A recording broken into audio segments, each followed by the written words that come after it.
बहुत साल पहले एक छोटे से रेगिस्तानी गांव में दो भाई रहते थे। बड़ा भाई अहमद आलसी, सस्ता और बहुत ज्यादा जलन रखने वाला था, जबकि छोटा भाई मोहम्मद मेहनती, ईमानदार और अल्लाह पर पूरा भरोसा रखने वाला इंसान था। पिता की मौत के बाद दोनों ने अपनी अपनी जमीन बांट ली।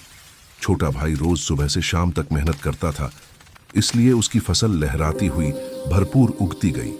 लेकिन बड़ा भाई हमेशा आराम करता, काम में मन नहीं लगाता, इस वजह से उसकी फसल बर्बाद हो गई।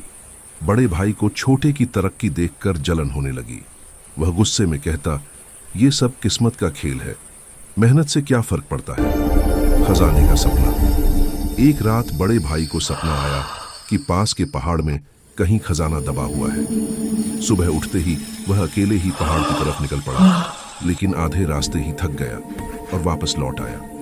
ईर्ष्या में उसने छोटा भाई को बताया और बोला, तू जाकर देख, शायद तुझसे कुछ हो जाए।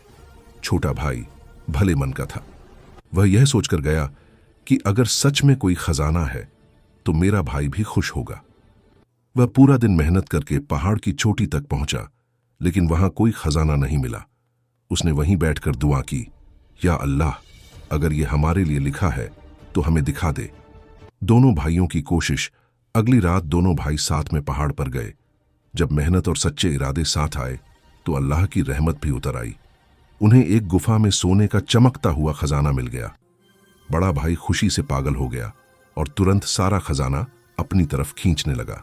लेकिन छोटा भाई बोला, भाई, ये अल्लाह की दी हुई नेमत है, इसे मिलकर बांटते हैं, कुछ गरीबों को भी देते हैं, अल्लाह हमारी किस्मत और बेहतर कर देगा। हसरत और सज्जा।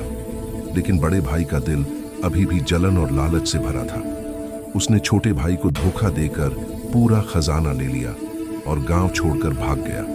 कुछ ही दिनों बाद उसका सारा खजाना चोरी हो गया। वह बिल्कुल खाली हाथ शर्मिंदा होकर वापस गांव लौट आया। उधर छोटा भाई अपनी मेहनत और अल्लाह की बरकत से और तरक्की करता गया। उसकी जमीन भी बढ़ी, उसकी रोजी भी। अखलाक और सबक। बड़ा भाई रोते हुए छोटे के पास आया और बोला, मुझे माफ कर दो, मैंने समझ लिया कि किस्मत अल्लाह देता है, हसब और आलस इंसान को बर्बाद कर देते हैं। छोटे भाई ने उसे गले लगा लिया और कहा, गलती सबसे होती है, चलो फिर से शुरू करते हैं। सीख, किस्मत अल्लाह के हाथ में है। मेहनत, सच्चाई और अल्लाह पर भरोसा हमेशा बरकत लाते हैं, जबकि जलन, धोखा और आलस इंसान को बर्बाद कर देते हैं। अल्लाह हमें भी सही रास्ता और सही नसीब दे। आमीन।